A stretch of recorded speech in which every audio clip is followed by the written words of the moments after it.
News nation. और बात करते हैं भारत के पहले सूर्य मिशन आदित्य L1 की, जिसकी उल्टी गिनती काउंटडाउन जो है वो शुरू हो चुका है। कल सुबह 11:50 पर श्रीहरिकोटा के सतीश धवन स्पेस सेंटर से आदित्य L1 यान को लॉन्च किया जाएगा। रॉकेट और सैटेलाइट को रेडी करने के साथ इसरो ने लॉन्चिंग अभ्यास भी पूरा कर लिया है। इसरो के मिशन चंद्रयान 3 की तरह शानदार सफलता हासिल कर आदित्य L1 भारत के साथ पूरी दुनिया के सपनों को साकार करेगा।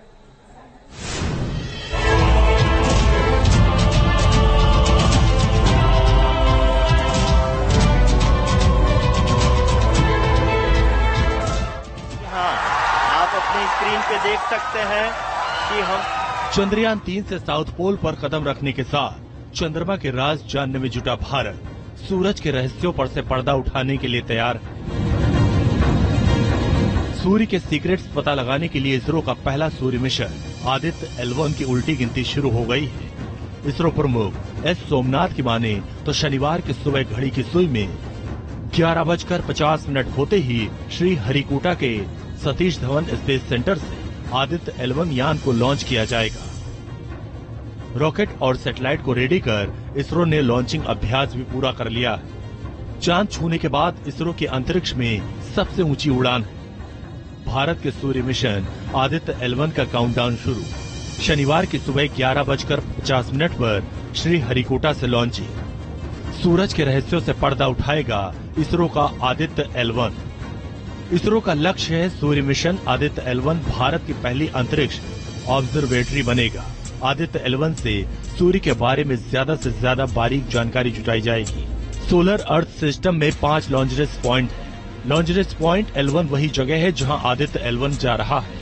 इसरो सफल लैंडिंग के बाद आदित्य L1 अंतरिक्षयान को सूरज और पृथ्वी के गुरुत्वाकर्षण प्रणाली के लॉन्चरेस पॉइंट 1 L1 के चारों ओर हेलो कक्षा में रखेगा।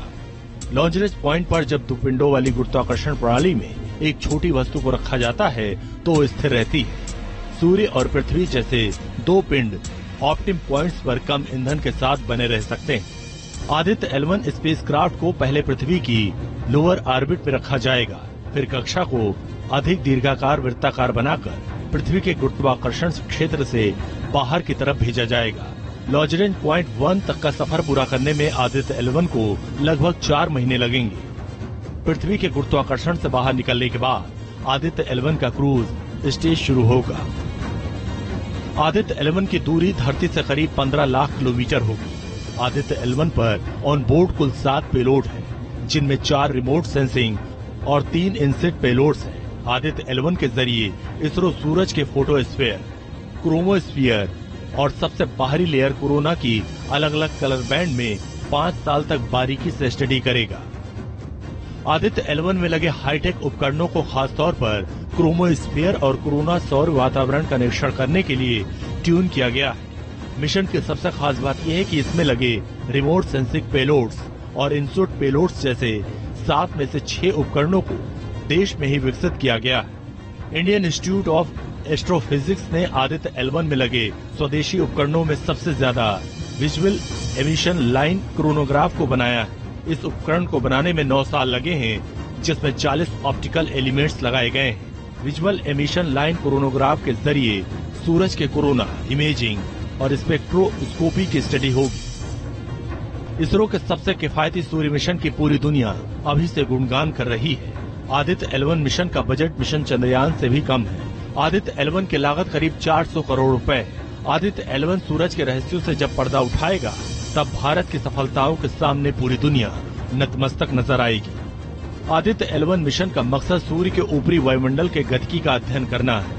क्रोमोस्फीयर और कोरोना की हीटिंग, सौर कोरोना में चुंबकीय क्षेत्र को मापना शामिल है। कोरोना और इसकी हीटिंग तंत्र के साथ सौर विस्फोट घटनाओं का निदान खोजना है। भारत से पहले अमेरिका, जापान, चीन और यूरोप की स्पेस एजेंसियां सूर्य की स्टडी करने में जुटी हैं। अमेरिका के नासा ने साल 2018 में पार्कर सोलर प्रोब लॉन्च किया था, तो चीन ने सूर्य के अध्ययन के लिए कुआफू 1 यानी ASOS सैटेलाइट लॉन्च किया था। हालांकि भारत का आदित्य L1 चीन और अमेरिका समेत सभी मिशन से अलग है। चंद्रयान 3 की शानदार सफलता के बाद भारत के साथ पूरी दुनिया को उस दिन का इंतजार है जब आदित्य L1 सूरज से आंख मिलाकर रहस्यों से पर्दा उठाएगा। Team news nation.